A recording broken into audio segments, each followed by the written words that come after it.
அன்பார்ந்த சகோதரர்களே, சகோதரிகளே, உங்கள் அனைவர் மீதும் இறைவனின் பேரருள் பொழியப்படட்டும் என்று பிரார்த்தித்து தொடங்குகின்றேன். டிசம்பர் 6 பயங்கரவாத எதிர்ப்பு நாள்.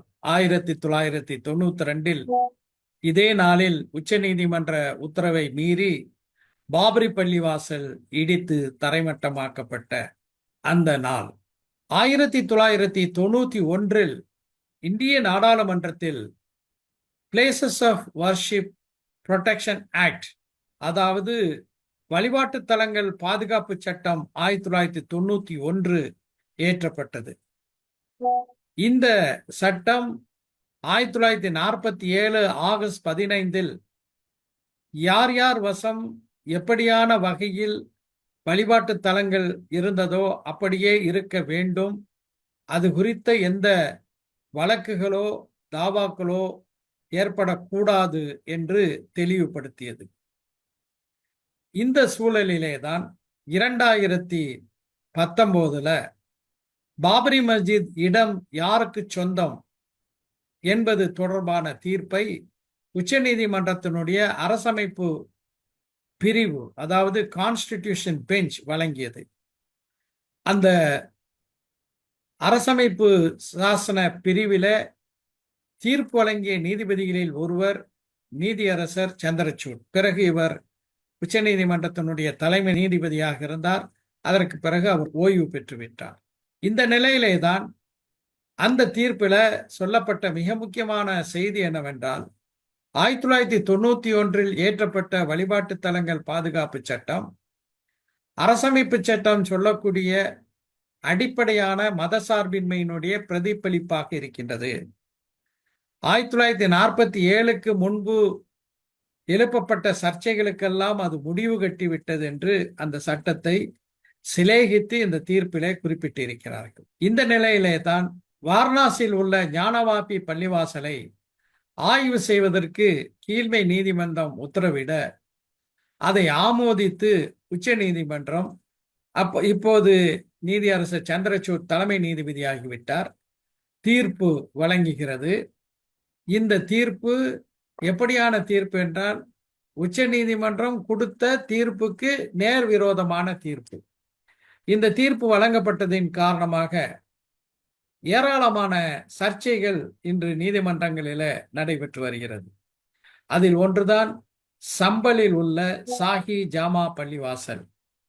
அந்த பள்ளிவாசல் முன்பு கோயிலாக இருந்தது, எனவே அகழ்வாராய்வு செய்ய வேண்டும் என்று ஒருவர் கீழ்மை நீதிமன்றத்தில் வழக்கு தாக்கல் செய்ய, சந்திரசூட் கொடுத்த ஞானவாபி வழக்கின் தீர்ப்பினுடைய தைரியத்தில் எதிர்த்தரப்பினரை கூட கேட்காமல் ஒருதலை பட்சமாக ஷாஹி ஜாமா பள்ளிவாசலை ஆய்வு செய்வதற்கு நீதிமன்றம் உத்தரவிடுகிறது.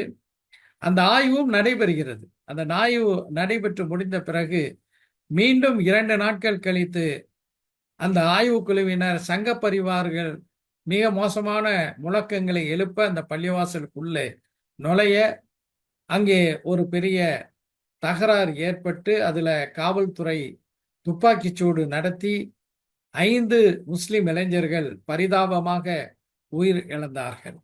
அடுத்து 1225 இல்துமஷ் என்ற டெல்லியை ஆட்சி செய்த சுல்தான் கட்டிய பதாயூனில் உள்ள பள்ளிவாசலை அது சிவன் கோயில் என்று சொல்லி அதை ஆய்வு செய்ய வேண்டும் என்று புதிதாக இன்னொரு மனு தாக்கல் செய்யப்பட்டிருக்கிறது. இவை அனைத்துக்கும் காரணம் நீதியரசர் சந்திரசூட்டுடைய அவருடைய தீர்ப்பையே மீறி, ஏனென்றால் அந்த பாபரி பள்ளிவாசல் தொடர்பான தீர்ப்பை வழங்கிய நீதிபதிகளில் ஒருவர் அவர். அவருடைய தீர்ப்பையே மீறி அவர் வழங்கிய தீர்ப்பின் காரணமாக இப்படியான நிகழ்வுகள் நடைபெற்று வருகிறது.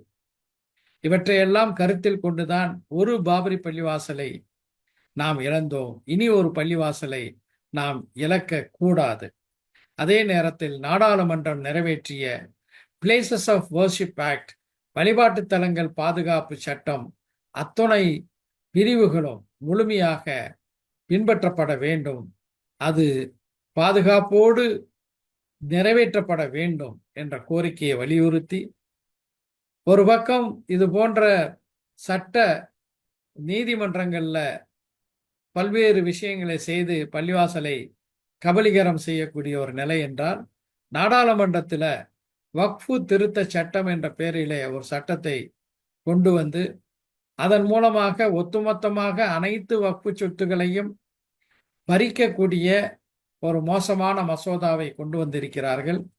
அந்த வக்ஃபு வாரிய திருத்த மசோதாவை கண்டித்தும், அதே போன்று உத்தரப்பிரதேசம், மத்திய பிரதேசம் போன்ற பாஜக ஆளக்கூடிய மாநிலங்களில முஸ்லிம் வீடுகள், கடைகள், வழிபாட்டு தலங்கள் புல்டோசர் மூலமாக தரைமட்டமாக்கப்படக்கூடிய பயங்கரவாதத்தை கண்டித்தும் தமிழ்நாடு முஸ்லிம் முன்னேற்ற கழகத்தின் சார்பாக வருகின்ற டிசம்பர் 6 ஜும்மாவுக்கு பிறகு சென்னை, கடலூர், வேலூர், சேலம், திருப்பூர், திருச்சி, திண்டுக்கல், திருவாரூர், ராமநாதபுரம், தென்காசி ஆகிய ஊர்களில் மண்டல ரீதியாக தமிழ்நாடு முஸ்லிம் முன்னேற்ற கழகம் வக்ஃபு திருத்த மசோதாவை திரும்ப பெறு என்ற கோரிக்கையை முன்வைத்து சம்பல் பள்ளிவாசல் விவகாரம் 5 பேர் கொல்லப்பட்ட, ஷஹீதாக்கப்பட்ட அந்த சோகமான நிகழ்வு, சம்பல் பள்ளிவாசலை போன்று அகழ்வாராய்வு என்ற பெயரில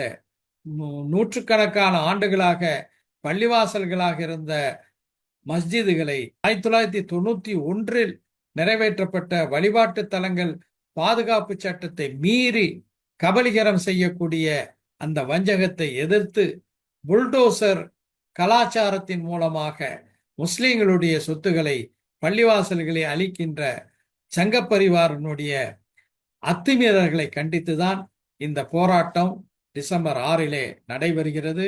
ஆண்கள், பெண்கள் என அனைவரும் இந்த போராட்டத்தில் பெருந்திரளாக பங்கு கொள்ளுமாறு அன்புடன் கேட்டுக்கொள்கின்றோம். 1991 வழிபாட்டு தலங்கள் பாதுகாப்பு சட்டத்தின் அத்துணை அம்சங்களும் முழுமையாக கடைபிடிக்கப்பட வேண்டும் என்பதை வலியுறுத்தியும் இந்த போராட்டம் நடக்கின்றது. எனவே அனைத்து தரப்பு மக்களும் நியாயத்திற்காக, நீதிக்காக குரல் கொடுக்க இந்த போராட்டத்தில் களத்திற்கு வாருங்கள். அரசமைப்பு சட்டத்தை நிலைநிறுத்துவோம். நாடாளுமன்றத்தில் நிறைவேற்றப்பட்ட வழிபாட்டு தலங்கள் பாதுகாப்பு சட்டத்தை அமல்படுத்துவோம். பள்ளிவாசல்களை பாதுகாப்போம். நன்றி.